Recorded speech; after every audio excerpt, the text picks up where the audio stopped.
E eu louvo a Deus pela oportunidade de ter me dado. Aleluia! De compartilhar um texto bíblico com os irmãos, sem ser pregador, mas eu gosto de falar de Jesus, né? Já ouvimos um pouco acerca de missões. Os irmãos prestaram atenção no que foi falado aqui, na missionária Isabel, pela nossa irmã Isabel.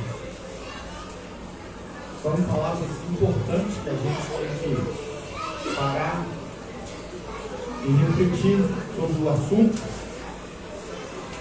Hoje pela tarde eu tive conhecimento de uma pastora lá em Minas Gerais que está passando por uma perseguição.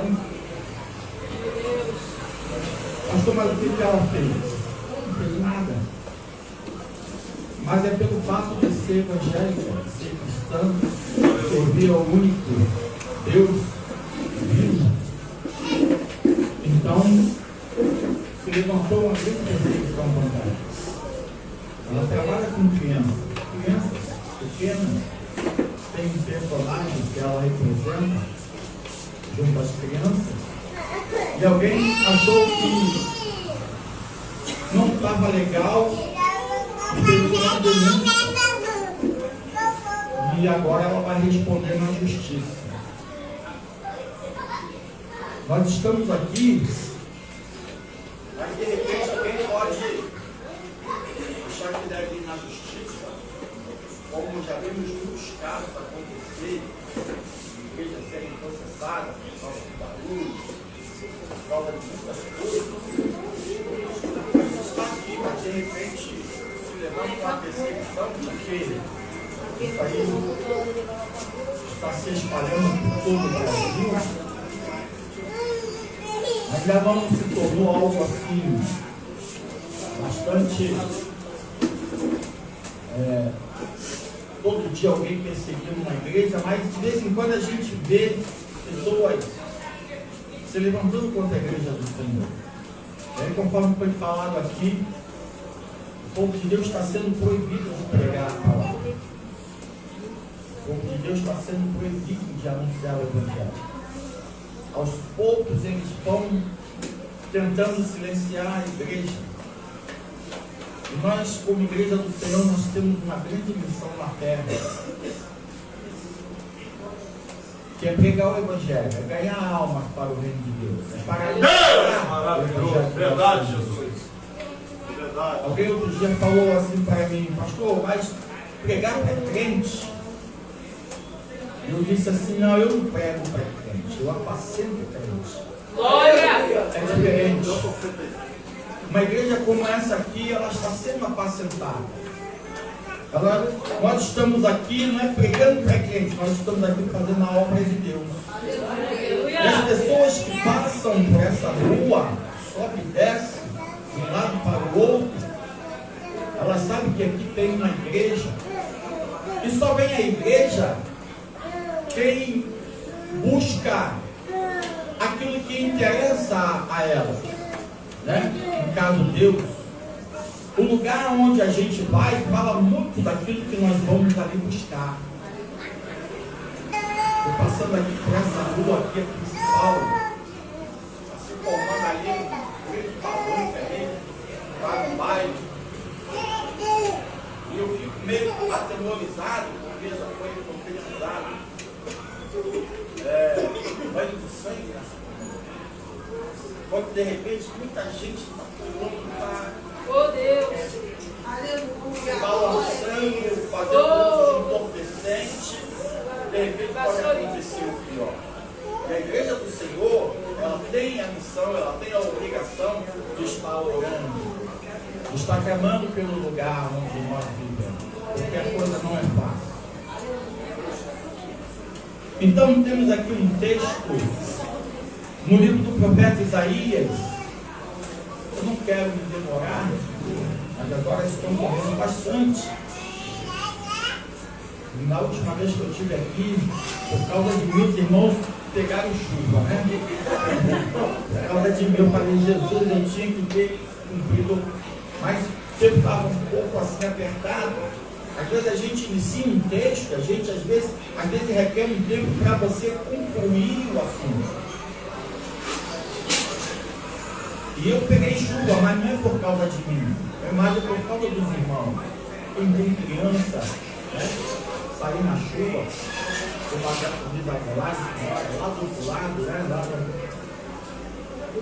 fora do Brasil, né? Dessa distância na chuva. Então, preocupa mim, né? Mas eu quero ver se termine dentro do tempo. E aprendemos assim, né? Fomos doutrinados dessa maneira. E a gente passa isso para os irmãos lá na congregação. Livro do profeta Isaías, capítulo 6, nos diz assim a palavra do Senhor, versículo 6. No ano em que morreu o rei Uzias, eu vi o Senhor assentado sobre um alto e sublime trono, e o seu cetro enchia o templo. Serafins estavam por cima dele, e cada um tinha 6 asas. Com 2 cobriam o rosto, com 2 cobriam os pés e com 2 voavam. E clamavam uns aos outros, dizendo: Santo, Santo, Santo é o Senhor dos exércitos. Toda a terra está cheia da sua glória. E os umbrais das portas se moveram com a voz do que clamava. E a casa se encheu de fumaça. Então disse eu a de mim: pois sou homem, pois estou perdido, porque eu sou um homem de lábios impuros e habito no meio de um povo de impuros lábios, e os meus olhos viram o Rei, o Senhor dos exércitos. Porém o serafim voou para me trazendo na sua mão uma brasa viva que tirara do altar com uma tenaz. E com a brasa tocou a minha boca e disse: eis que isto tocou os teus lábios, e a tua iniquidade foi tirada, expiado o teu pecado. Depois disso ouvi a voz do Senhor que dizia: a quem enviarei e quem há de ir por nós? Então disse eu: eis-me aqui, envia-me. Glória a Deus! Aleluia! Irmãos, alguns estudiosos, alguns teólogos, eles afirmam que aqui nesse capítulo 6 do livro do profeta Isaías, embora seja essa aqui já um comissionamento de Deus ao profeta para colocar a nação de Judá, todavia Isaías, ele já era profeta. Isaías, Deus chama Isaías, comissiona Isaías aqui no 6, mas Isaías, ele já era um profeta de Deus, já profetizava para o povo de Judá. Só que existe um detalhe importante nisso aí. Isaías, ele precisava ter ainda uma percepção da sua chamada. Muita gente, muitos servem ao Senhor, profetas, obreiros, irmãos, mães, muita gente serve ao Senhor, e para cada um desses irmãos, Deus ele tem uma chamada. Glória! Acontece que muitas das vezes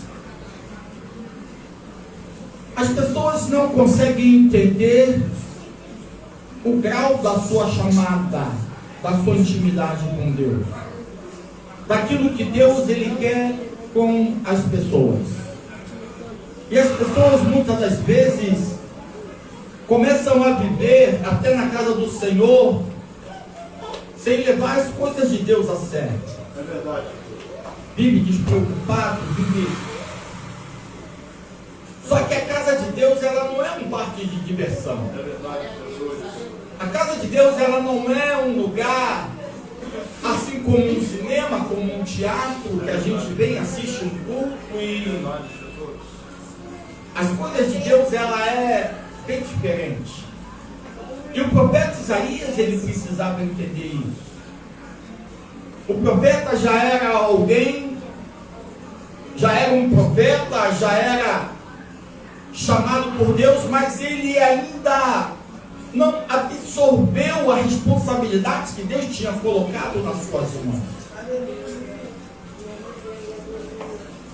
Então, por essa razão, aqui no capítulo 6, a palavra nos mostra que ocorreu um fato com o rei Uzias, que era tio do profeta. Quando o profeta, a palavra de Deus nos diz que o seu tio, o rei Uzias, ele veio a morrer, faleceu, partiu desta vida. E aquilo ali, irmãos, foi um momento em que Deus viu a ocasião em que Deus deveria tratar com o profeta. Isaías era um profeta, mas ele ainda não tinha percebido a responsabilidade que ele tinha nas mãos. Então, para que isso acontecesse, aquele ali foi um momento que Deus achou de tratar com o profeta.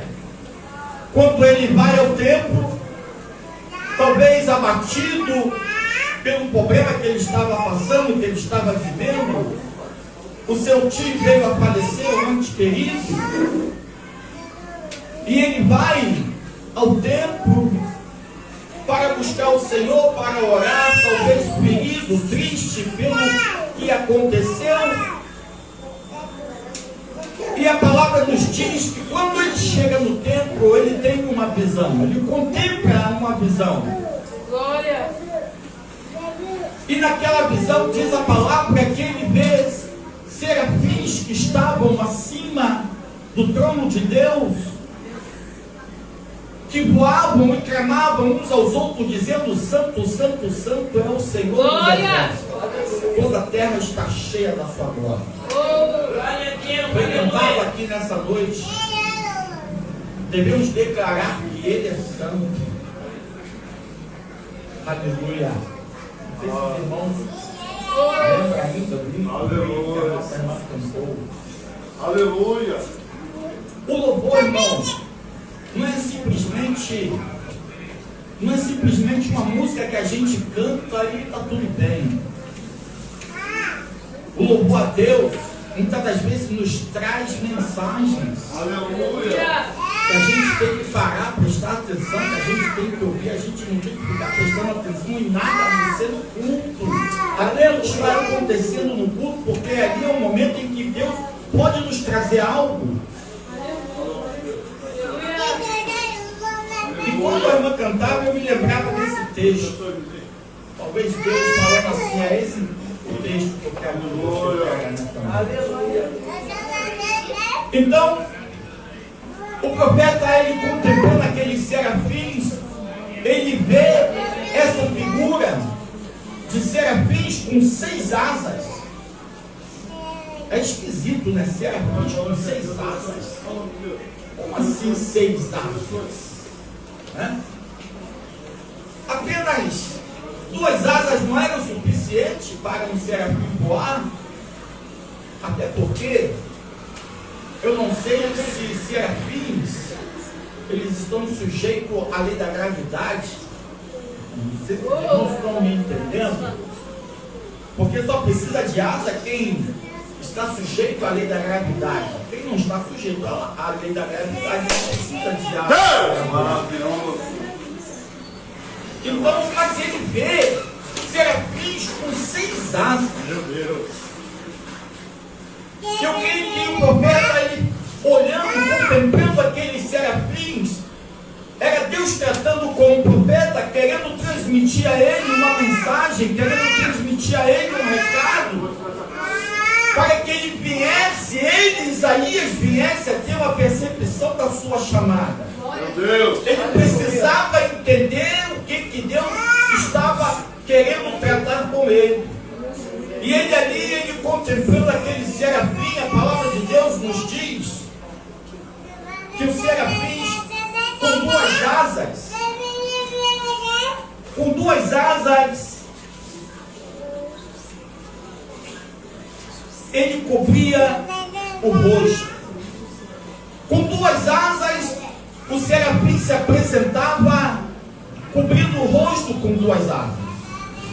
Eu creio que o profeta, ele ficava contemplando aquela visão e ele se perguntando: mas o que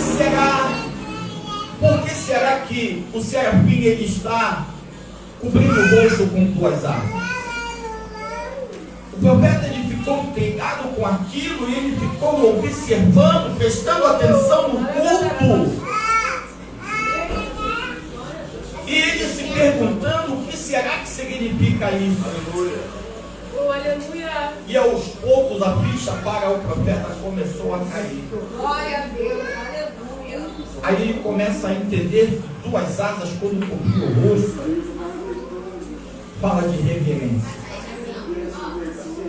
Aleluia. Fala de reverência. Um profeta, alguém, irmão, chamado por Deus, seja um profeta ou não, seja um simples membro ou não, mas alguém que Deus tem trago para a sua presença, é alguém que tem que olhar e entender que as coisas de Deus não são feitas de qualquer maneira. O profeta precisava entender isso. Pastor, mas se ele é profeta, ele não entendia ainda a sua posição diante de Deus? Não, ele não entendia. Tanto é que se os irmãos olharem mais abaixo, os irmãos vão ver que ele diz: ai de mim que vou perecendo, porque sou um homem de lábios impuros e habito no meio de um povo de impuros lábios. E quando o serafim sai com Atenaz, e na ponta da Atenaz uma brasa viva toca nos lábios dele e diz: olha, isso aí para que você tenha o seu pecado purificado. Então o profeta era alguém que, mesmo sendo um profeta, mesmo sendo um homem de Deus, ainda assim ele era alguém falho. Ele era alguém que fazia, praticava coisas que não agradavam ao Todo-Poderoso. E Deus, querendo comissionar Isaías para uma obra mais profunda, de ser um profeta que... Isaías, ele é um profeta conhecido como o profeta messiânico. Alguém que vai profetizar acerca do Messias. Aleluia. Então alguém para fazer uma obra como essa não poderia fazer de qualquer maneira. Verdade. Glória. E ele olha o serafim com 2 asas cobrindo o rosto, e ele se pergunta: o que será que significa isso? Aos poucos a ficha de Isaías começava a cair. Eu creio que ele começava a entender que ele, como um profeta, ele precisava de ter referência. Mas ele continua olhando o serafim. Ele diz que com 2 asas o serafim cobria os pés. Com 2 cobriam o rosto, com 2 cobriam os pés. Eu creio que ele ficava se perguntando: mas o que significa 2 asas cobrindo os pés? Afinal de contas, o que significa? O que será que significa? O que será que Deus está querendo tratar comigo nessa figura? Ele ficava observando, e a ficha vai caindo devagarzinho. Eu creio que ele começa a entender que 2 asas cobrindo os pés fala de santidade. Profeta é alguém que tem que andar em santidade diante de Deus. Aleluia. Santidade não é ser melhor do que ninguém. Santidade é ser separado. Glória. É ser separado das coisas que Deus não se agrada. Aleluia. Glória a Deus. Aleluia. Ser santo não é ser melhor do que ninguém. É Aleluia. simplesmente ser separado daquilo que ofende a santidade de Deus. Verdade. Aleluia. Isaías precisava saber que ele, como um homem de Deus, um profeta de Deus, ele não podia andar em alguns lugares. Ele não podia falar algumas coisas. Ele não poderia agir de algumas formas. Ele tinha que ser santo. Ele precisava entender isso. Que um servo de Deus, uma serva de Deus, que tem compromisso com Deus, tem que ter a sua vida mudada. Mas ele continua contemplando E ele vê que com duas asas o serafim voava. Duas cobriam o rosto, duas cobriam os pés, e com duas asas o serafim voava. Eu creio que ele ficou se perguntando o que será que significa aquelas duas asas do serafim. E aos poucos a ficha vai caindo. Eu creio que Isaías começa a perceber que na obra de Deus tem trabalho a ser feito. Aleluia. Na obra de Deus tem trabalho a ser realizado. O que muitas pessoas não consideram isso. Muitas pessoas não se preocupam, não prestam atenção, mas tem trabalho a ser realizado. É cruzada, é evangelismo, é culto de adoração, porque tudo isso faz parte da proclamação do Evangelho de nosso Senhor Jesus Cristo. Um culto como esse aqui, irmãos, é um trabalho de evangelismo sendo executado para os moradores desta comunidade. Agora mesmo passou um grupo de soldados do crime. Agora, ali fora. Eles passaram. Mas eles sabem que aqui tem um povo que adora e bendiz o nome santo do Senhor. Eles sabem que aqui é uma casa chamada casa de oração, um lugar onde eles podem entrar e aqui tem um encontro com Deus, se eles quiserem. Glória a Deus, aleluia. Então é um trabalho evangelístico. Quando essas portas estão abertas, ela é um trabalho evangelístico, sim, nesta comunidade. Glória a Deus. Jesus. Isaías, ele precisava entender isso. Isaías, ele precisava entender que Deus estava o separando para um compromisso mais específico na sua obra. E havia trabalho para se fazer. Aleluia. Aleluia. Irmãos, uma coisa que não falta na igreja é trabalho para ser realizado. Glória. Uma coisa que não falta na igreja, na obra de Deus, é trabalho para se fazer. É obra de Deus. Tem muita coisa para ser feita, ser executada. Se alguém disser assim, mas naquela igreja não tem nada para fazer, eu não sei em que mundo essa pessoa vai estar. Aqui na Terra não é. Isso é Marte, Júpiter, Saturno. Porque aqui na Terra, a obra de Deus, irmãos, por mais simples e humilde que seja uma igreja, sempre vai ter trabalho na obra do Senhor. Glória. Sempre vai ter trabalho na obra de Deus. Um salão para varrer, um banco para passar um pano, um banco para passar um lustramóvel, uma água para beber. Sempre vai ter algo para fazer. O profeta, ele precisava entender esse mistério. Ele, como um profeta, ele precisava entrar numa posição para que Deus pudesse tratar com ele. Só que, quando ele olha essa visão, quando ele contempla esta figura, ele começa a ter uma percepção da sua chamada. Muitos ainda não entenderam, muitos ainda não tiveram essa percepção. Aleluia. Muitos não tiveram ainda. Muitos estão assim como que meio que perdidos, não sabem o que fazer. E às vezes Deus já chamou, Deus já ungiu, mas as pessoas estão assim como que meio que sem perceber o que Deus quer com elas. Isaías, ele começou a perceber, tanto é que diz a palavra aqui, no versículo 5, o profeta, ele diz assim, ó: então disse eu, ai de mim. Olha essa expressão do profeta: ai de mim, pois estou perdido, porque eu sou um homem de lábios impuros e habito no meio de um povo de impuros lábios. Os olhos viram o rei, o Senhor dos exércitos. Isaías já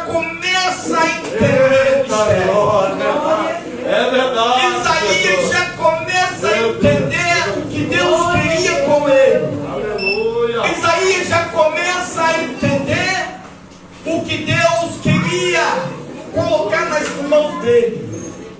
Isaías já começa a entender que ele, como um servo de Deus, como ele deveria andar na presença do Todo-Poderoso. Verdade, Jesus. E aí ele sente aquele impacto e diz: ai de mim que eu vou perecer, porque sou um homem de lábios impuros e habito no meio de um povo de impureza.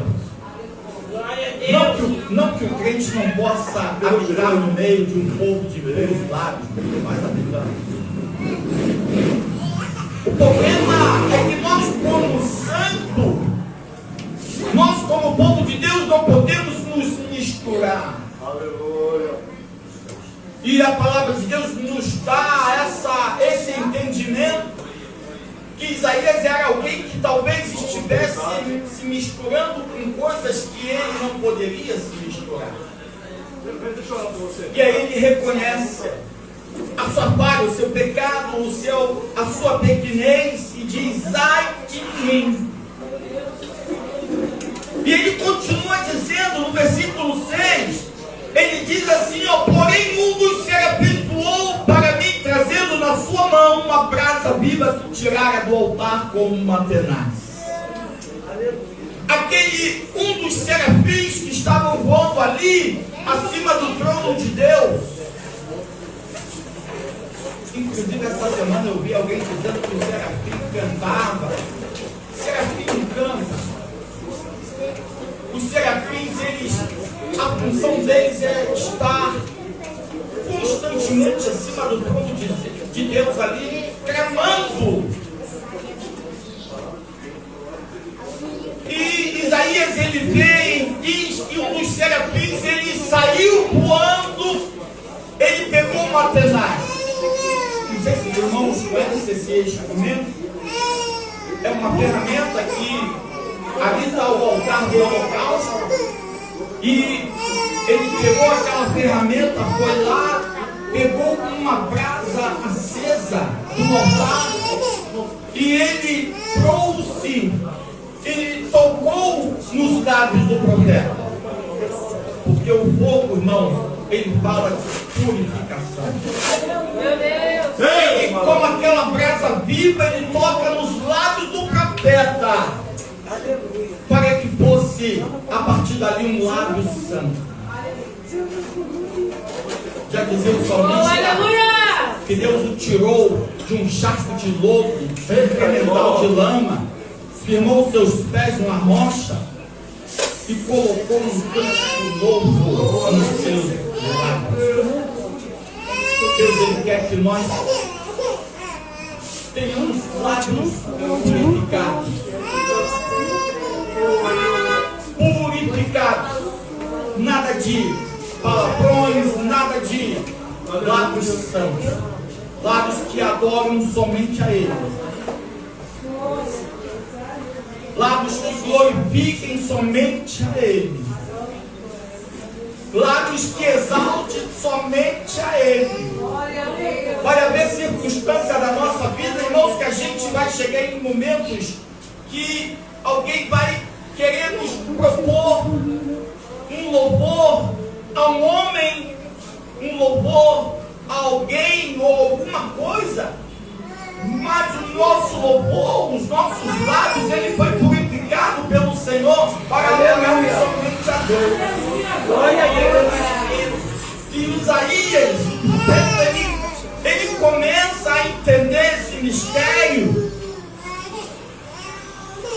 E o serafim voa e toca com uma brasa acesa nos seus lábios e diz a ele: isto.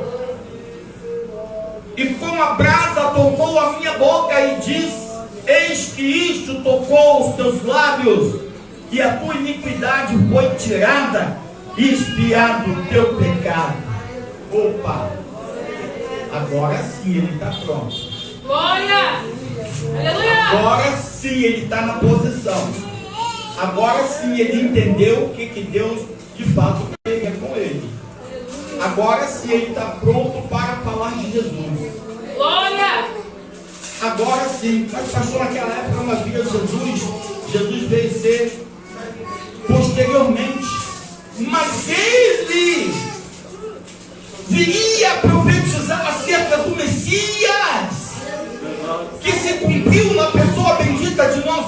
Jesus Cristo, se ele não vai falar em Jesus, mas vai falar no Messias? Foi o profeta que mais profetizou acerca do Messias, foi Isaías. Mas para profetizar acerca do Messias, ele precisava passar por esse processo de purificação. E aí a palavra de Deus diz que agora ele estando pronto, ele ouve então uma voz.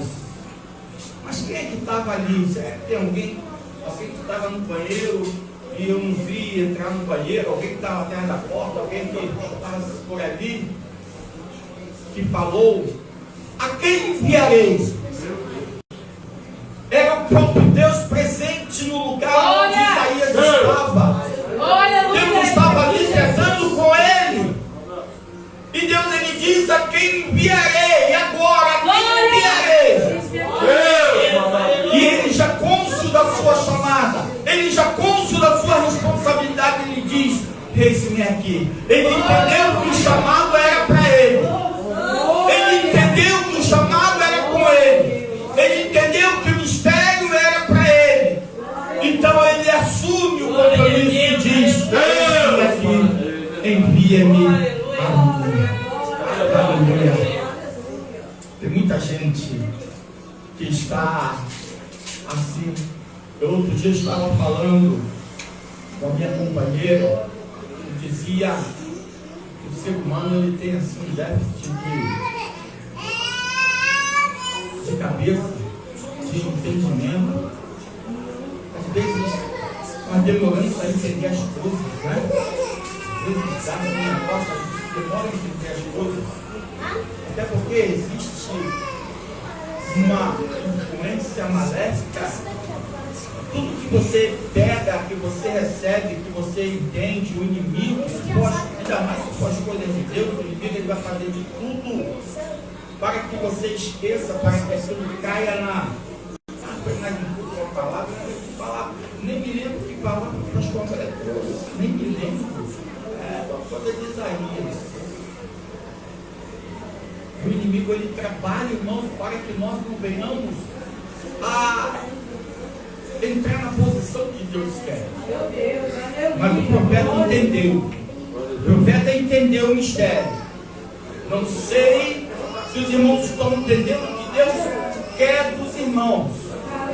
Cada um de nós, conforme eu falei no começo, cada um de nós temos uma chamada com Deus. Eu não sei aqui, eu não sei qual foi o trabalho, o objetivo. Eu não sei para que Deus tem chamado os irmãos, a cada um dos irmãos. Cada um de nós temos uma chamada específica. Glória! Aleluia! É pastor, tem aquele que é diácono, tem aquele que é presbítero, tem aquele que é membro, uma diaconisa, uma missionária, um auxiliar de trabalho, um cooperador, alguém que trabalha na obra, que às vezes não tem um cargo ministerial, mas trabalha ativamente na obra do Senhor. Todos nós temos uma chamada. Até essas crianças que aqui estão têm uma chamada da parte de Deus. Aleluia! Para que elas possam desenvolver na pregação de nosso Senhor e Salvador. Glória!